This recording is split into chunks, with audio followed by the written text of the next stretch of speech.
Buenas tardes ya. Para cerrar esta sesión, vamos a comentar los aspectos que se conocen sobre el abordaje endoscópico de la coleocolitiasis en el embarazo. Realmente la respuesta a la pregunta ¿cuál es la evidencia? Pues la verdad la evidencia es muy limitada debido a las características tan especiales de esta población, por así decirlo, tan delicada y tan vulnerable como son las mujeres embarazadas. Pero pues realmente las excelentes conferencias que me precedieron nos dan el ambiente perfecto para enfocarnos en esta población más específica.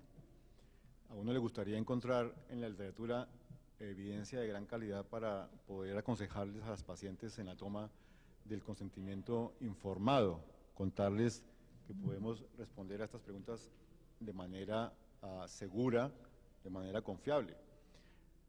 Los riesgos son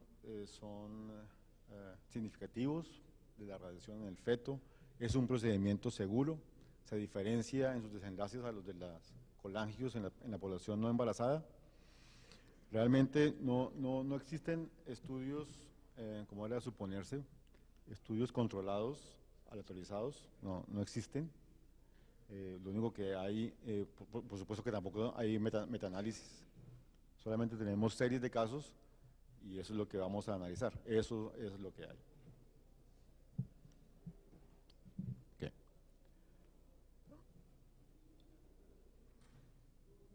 Recordemos que la razón por la cual hacemos tantos colágenos en mujeres jóvenes es que el embarazo predispone a la formación de barro biliar y colelitiasis. Básicamente hasta 1/3 de las mujeres embarazadas hacen barro biliar y un 2 a 11% forman cálculos mayores a 2 milímetros.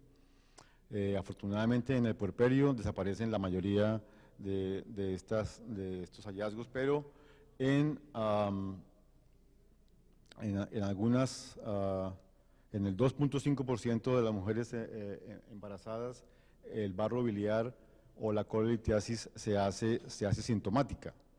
El embarazo, recordemos, es un estado prolitiásico porque los estrógenos aumentan la secreción de colesterol, se sobresatura la bilis de colesterol y los progestágenos disminuyen los agentes que lo solubilizan y también reducen la contracción de la vesícula. Entonces es un estado muy favorable para la formación de barro y de cálculos.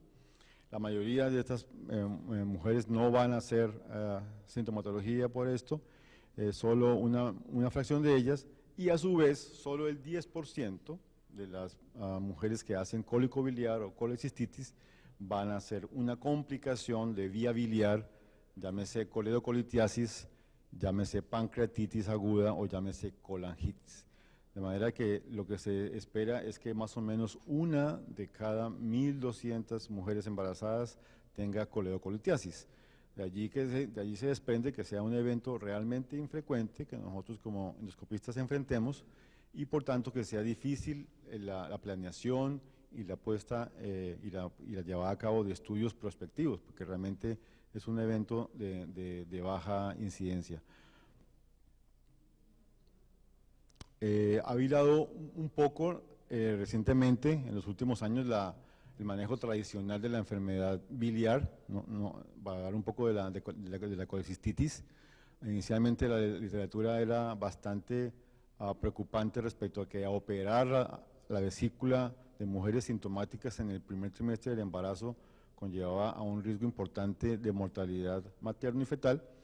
Pero realmente eso ha ido cambiando y ahora se sabe que las mujeres que son manejadas de manera conservadora, dejando enfriar el proceso, realmente tienen una alta recurrencia de síntomas durante el mismo embarazo, requiriendo intervención de alguna manera en el segundo o tercer trimestre o aumentando los riesgos de complicaciones derivadas de la colelitiasis hacia la vía biliar, como lo digo yo, coledocolitiasis o pancreatitis. De manera que en este momento lo que se prefiere es que una mujer embarazada sintomática de la vesícula sea operada en el momento del diagnóstico. Para la coledocolitiasis en el embarazo, pues ya el comportamiento de las pruebas diagnósticas de imágenes es el mismo que el de la población no embarazada. Realmente la ecografía transabdominal es de muy baja sensibilidad. Su valor predictivo positivo también puede ser cuestionable, porque depende mucho del operador, de manera que siempre que se va a llevar a una mujer embarazada, idealmente deberíamos contar con la colangiografía por resonancia magnética y con el ultrasonido endoscópico, aun cuando en la mayoría de las series de casos que les voy a comentar, las mujeres embarazadas fueron llevadas con diagnóstico de alta probabilidad de coleocolitiasis, no demostrada, sino en un 40% de ellas, sobre todo en las series más recientes. La mayoría de estas embarazadas tenían la vía biliar dilatada bilirrubina mayor de 4, fueron llevadas a CPRE con esta indicación, pero como era de esperarse, solo un 55 a 60% iban a tener cálculos realmente presentes en el momento de la colangio. Por lo tanto, se prefiere, siempre y cuando esté disponible, una confirmación absoluta de la coleocolitiasis con la resonancia o con ultrasonido endoscópico.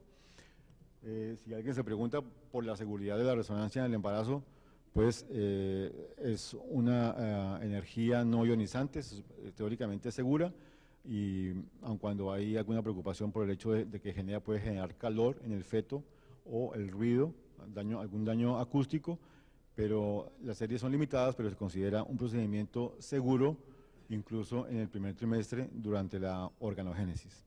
Para la seguridad del ultrasonido endoscópico, el ultrasonido endoscópico diagnóstico realmente es un procedimiento que tiene la seguridad es igual a la endoscopia digestiva alta, es muy seguro, y el ultrasonido también es una energía no ionizante que no tiene connotaciones de riesgo para el feto, de manera que la seguridad de ambos estudios de imágenes se considera buena para mujeres embarazadas en cualquier trimestre.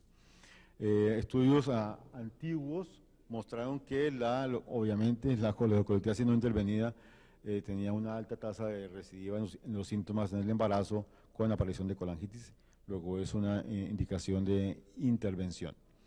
Las series, entonces, la evidencia disponible de CPRE en el embarazo se limita a estudios retrospectivos, excepto uno. Este es un estudio mexicano con 10 pacientes. Todos los demás son estudios de series de casos, no mayores, en su mayoría, de 20 pacientes. Eso es lo que hay.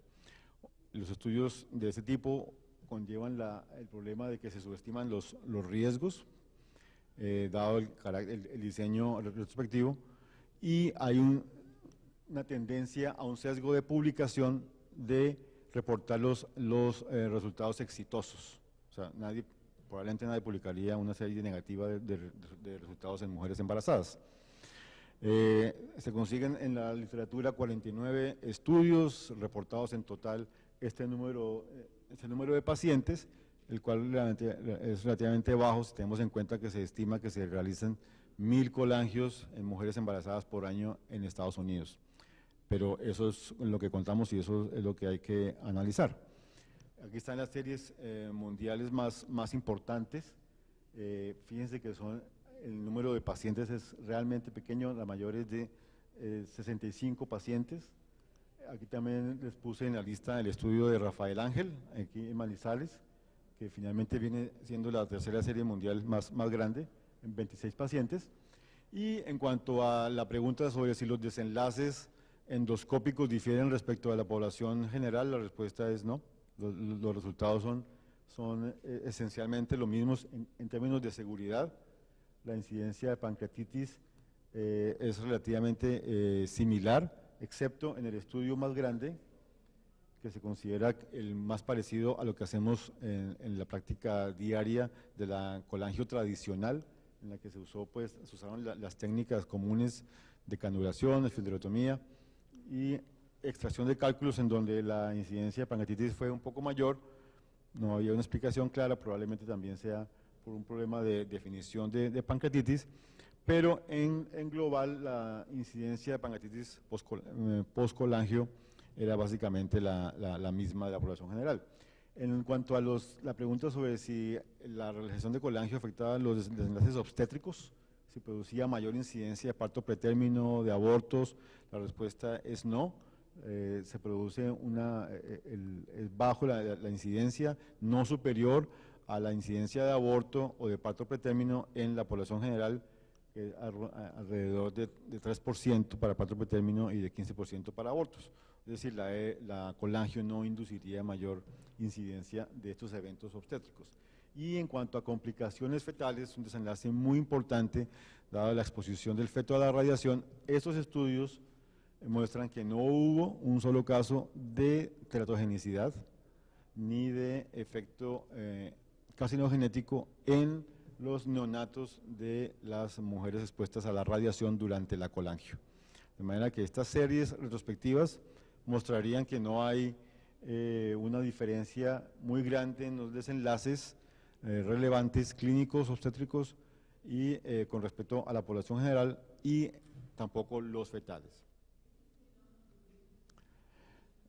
De manera que globalmente la tasa de eficacia es igual, 98 a 100%, y la tasa de complicaciones es realmente también similar a la de la población. No son diferentes con respecto a la población no embarazada. En cuanto a los desenlaces fetales, estos incidentes aquí reportados de parto pretérmino y abortos tampoco son superiores a los esperados para la población general.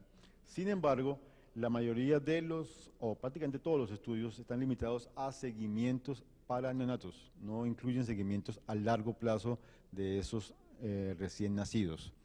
No se conoce si presentaron eventos posteriores al nacimiento y además hubo una pérdida significativa para el seguimiento de estos fetos después de su nacimiento. O sea, hasta hay un estudio en que reportan que incluso que no se sabe qué pasa, no se sabe qué pasó con los recién nacidos hasta en un 40% de las ocasiones.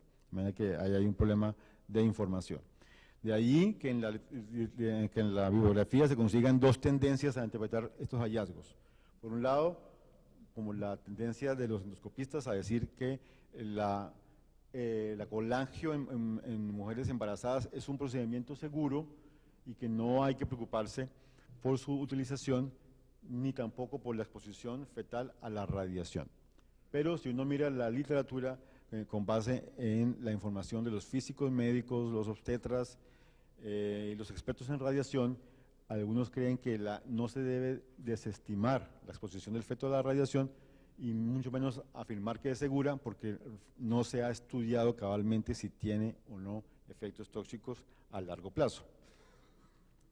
No ha habido mediciones suficientemente confiables, no se conocen los desenlaces finales de estos niños sometidos a radiación, por lo tanto no hay datos con los cuales se pueda aseverarle a una mujer embarazada que va a ser sometida a un procedimiento de colangio si tiene o no a largo plazo su hijo posibles efectos secundarios. Y es que el problema de la radiación es que tiene dos tipos de efectos. Uno que es dosis dependiente, que se pudiera prevenir dando la menor dosis, pero hay unos efectos que no son dosis dependientes, que pueden ocurrir aún con exposiciones que consideraríamos bajas. Por ejemplo, un TAC o justamente la radiación de una colangio. Los efectos dosis dependientes se conocen después de los efectos radioactivos de las bombas atómicas y de los desastres nucleares. Así también se pueden calcular los efectos estocásticos, de manera que podemos ver que en los efectos dosis-respuesta, si una mujer embarazada se expone a más de 100 miligrays, ya dependiendo del trimestre en que se encuentre en el embarazo, pueden ir desde un retardo mental hasta una microcefalia o hasta la muerte del feto. En cambio, los efectos estocásticos, específicamente la leucemia en niños, también producida por radiación, no depende de la dosis, depende de una susceptibilidad individual que puede ser incluso con dosis tan bajas como de 10 miligrays. Por tanto, es legítimo tener miedo por lo desconocido. miedo por lo conocido, o sea, la exposición a la radiación ionizante durante el embarazo. ¿Cuál es la exposición en la medida de la radiación en una colangio? Pues la radiación, realmente hay diferentes reportes en la literatura. Algunos creen que es tan baja como la que se produce para una radiografía de tórax o para un estudio contrastado varitado, pero las publicaciones más recientes reportan dosis de exposición realmente preocupantes. La más reciente incluso hasta de 50 milisieverts, que es una dosis que realmente se puede alcanzar fácilmente en una colangio complicada, prolongada, con tiempos de exposición en fluoroscopia mayores a 20 minutos. O sea, en una colangio complicada que requiere muchas maneras de intervención, pudiéramos estar alcanzando esta exposición por encima del rango tóxico permitido. Por lo tanto, entonces, algunos grupos han buscado disminuir la exposición a la radiación en embarazo, dejando de usar radiación. Es decir, básicamente haciendo todo lo que nos contaban los profesores que ya hablaron, pero sin fluoroscopia. Eso es un grado mayor de dificultad, pero sería la única manera de realmente de disminuir los posibles efectos potenciales a largo plazo de la radiación. Generalmente se recomienda hacer las colangios solamente cuando hay una indicación fuerte, colangitis, coledocolitiasis demostrada o pancreatitis aguda severa, hacerla únicamente en centros de referencia donde tengan altos índices de canulación y de efectividad terapéutica, manejar máquinas digitales modernas que dan mucho menor exposición, y está en cuestión si medir la exposición de la paciente sirve o no. De esto lo que más ha mostrado servir para disminuir la radiación en el feto es disminuir el tiempo del procedimiento usando únicamente toques de fluoroscopia, no usar tanta fluoroscopia para comprobar la canulación y la posición de la guía, y evitar las radiografías durante la fluoroscopia. Aún así, con todas estas medidas se pueden tener niveles de exposición muy por encima del recomendado mínimo para un feto, que es 1 milisievert, tener hasta de 10 a 50 milisieverts. Por lo tanto, aunque la CPRE parece segura y efectiva en manos expertas, lo que realmente se ve también es que existe una preocupación por los efectos potenciales de la radiación a largo plazo. De ahí que ha surgido, sobre todo con fuerza recientemente, la CPRE sin radiación, no usar fluoroscopia. Depende mucho, obviamente, de la experiencia, de la sapiencia del operador, y también tiene por delante el reto de demostrar que es igual de efectiva, igual de segura en términos endoscópicos y obstétricos a la CPRE con fluoroscopia. Existen básicamente dos grupos de técnicas para la colangio sin radiación: la canulación con guía y la canulación guiada por imágenes. En la canulación por aspiración biliar, básicamente es hacer lo que hacemos siempre, pero en vez de tomar una placa de fluoroscopia, lo que hacemos es aspirar el contenido del ducto canulado, y si obtenemos bilis, estamos en la vía biliar, simplemente. O sea, no usar para nada radiación, digamos, sería como un poco una colangio un poco a ciegas. Pero, digamos, en la serie de casos han mostrado que cuando se recupera el líquido biliar en el catéter de aspiración, el valor predictivo positivo de esto es muy alto, se está en la vía biliar. El problema es cuando usted mete el accesorio y no obtiene bilis. Ese es un problema real. Después de que obtiene bilis, lo que hace es lo que hacemos habitualmente, la papilotomía, y sin sacar la guía, hacer un barrido con balón. Si tiene alguna duda de que han quedado cálculos, puede dejar un stent.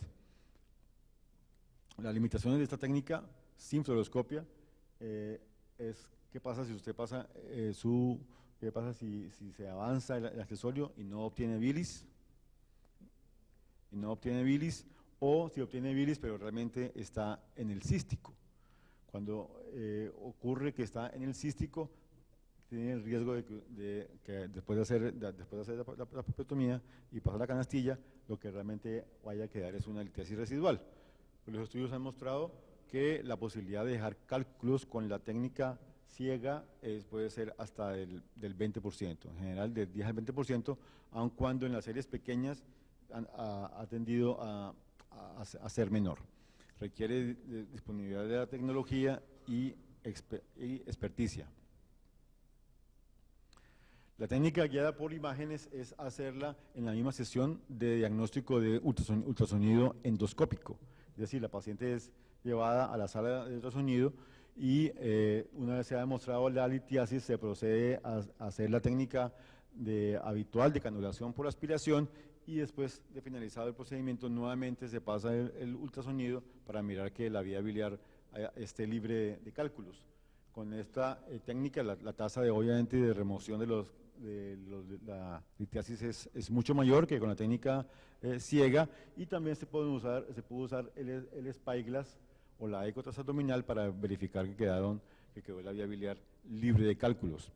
De la técnica de colangio sin radiación hay 22 publicaciones, la mayoría son publicaciones con menos de 12 casos y solamente hay cuatro series realmente un poco más grandes.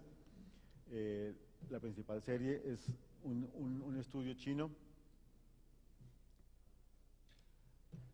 con 68 pacientes en el que compararon hacer la técnica sin radiación convencional, sin fluoroscopia, versus la técnica de sin radiación con uso de ultrasonido endoscópico, demostrando pues que el ultrasonido endoscópico disminuye notoriamente la posibilidad de dejar una litiasis residual.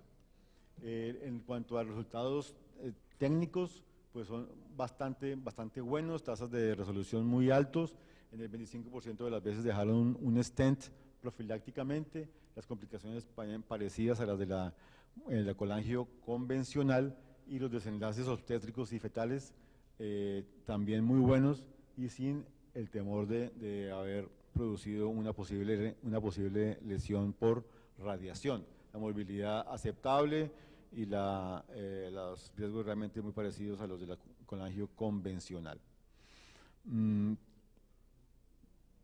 Pero realmente entonces el problema de esta técnica de colangio sin radiación es que los estudios son todavía más pequeños, que puede haber un sesgo de publicación por haber sido realizada en centros de alta experiencia y falta demostrar que realmente es igual a la colangio convencional en términos de éxito y en términos de costos, porque realmente, pues como se prevé, la técnica más depurada usa ultrasonido endoscópico, se prevé que es más costosa y si usted deja un stent para garantizarle el drenaje, puede estar diciendo que va a requerir 2 o más sesiones posteriormente. Pero la principal ventaja sobre la técnica convencional es que usted le puede decir a su paciente que no va a irradiar y que no va a causar un posible efecto secundario a largo plazo. Nosotros aquí en este congreso trajimos un póster en el que mostramos cómo los pacientes llevados con alto riesgo de coledocolitiasis, hasta en un 20% de las veces la colangio es negativa. Por lo tanto, estamos pues en contra de llevar mujeres embarazadas con alta probabilidad de colangio sin una confirmación previa por ultrasonido endoscópico o resonancia a una CPRE.